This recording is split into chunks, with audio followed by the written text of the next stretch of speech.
అల్లు అర్జున్‌కి తన క్రేజే తన పాలిట శాపం, తన పాలిట బాంబు, తన పాలిట కత్తి, గూటం అని కూడా చెప్పొచ్చు మనం. హైదరాబాద్‌లోని సంధ్య థియేటర్‌లో 'పుష్ప 2' రిలీజ్ అయింది కదా! సారు భార్యతో సినిమా చూడ్డానికి వెళ్ళాడు.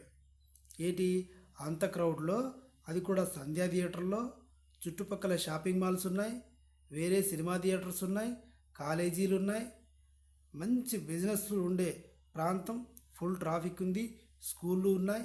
ఇంత క్రౌడ్లో ఎలాంటి ఇన్ఫర్మేషన్ లేకుండా తన భార్యను తీసుకొని సినిమా చూడడానికి సంధ్యా థియేటర్కి వెళ్ళాడు. సడన్గా తనకు అభిమాని హీరో కనిపించేసరికి ఇక తెలుసు కదా మన ఇండియాలో అభిమానం ఎలా ఉంటుందో. పెళ్ళాం పిల్లలు తిండికి పస్తున్నా సినిమాకు మాత్రం వెళ్ళాల్సిందే అన్న విధంగా తోసుకున్నారు.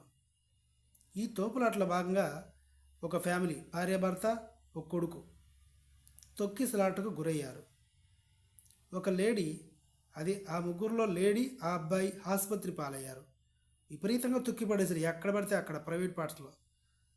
కింద మనిషి చచ్చిపోతున్నా మనకు సంబంధం లేదు, మనం అల్లు అర్జున్ చూడాలి, లేదా ఈమె పీక మీద గొంతు పెట్టేసి అల్లు అర్జున్తో సెల్ఫీ దిగాలి, తప్పేమీ లేదు అనే విధంగా ఉంటుంది అన్నమాట మన అభిమానం.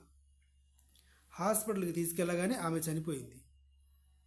ఆవిడ కొడుకు ప్రాణాపాయ పరిస్థితిలో ఉన్నాడు, బ్రతుకుతాడన్న గ్యారంటీ లేదు అని నిన్నటి వరకు ఇన్ఫర్మేషన్. ఈ రోజుకైతే చనిపోయి ఉండొచ్చు కూడా.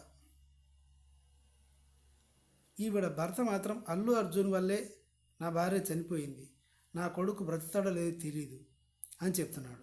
ఈ సన్నాసికి ఇప్పుడు తెలిసింది పెళ్ళాం పోయిన సంగతి. అల్లు అర్జున్తో సినిమా అభిమానం ఉంటే మొదటి రోజే మొదటి షోకే చూడాలని ఎందుకు? ఏం చూడగలవు? ఒక ఆడ మనిషిని తీసుకొని వెళ్ళి, ఒక స్కూల్ పిల్లాడిని తీసుకొని వెళ్ళి సినిమా ఏం చూడగలవు? తప్పు. ఇక అల్లు అర్జున్ విషయానికి వస్తే 300 కోట్లు రెమ్యునరేషన్ తీసుకున్న అల్లు అర్జున్ ఎన్ని కోట్లు ఇస్తే ఈవిడ మళ్ళీ తిరిగి బ్రతుకుతుంది? ఎన్ని కోట్లు ఇస్తే ఆ ప్రాణాపాయంలో ఉన్న పిల్లాడికి తల్లి మళ్ళీ తిరిగి వస్తుంది? రాదు. అల్లు అర్జున్ చేసిన తప్పు ఏంటంటే ఎలాంటి ఇన్ఫర్మేషన్ ఇవ్వకుండా సినిమా థియేటర్కి భార్యతో వెళ్ళడం. ఒకవేళ పోలీస్ వాళ్ళకి ఇన్ఫర్మేషన్ ఇచ్చింటే ఓ 100 మంది సెక్యూరిటీగా ఉండేవాళ్ళు, పోలీసులు అదుపులో పెట్టేవాళ్ళు ముందుగానే వచ్చే ముందు. ఇలాంటివేవి చేయకుండా ఏదో పీకుదాం పొడుద్దామని పోయాడు. అది జరిగింది.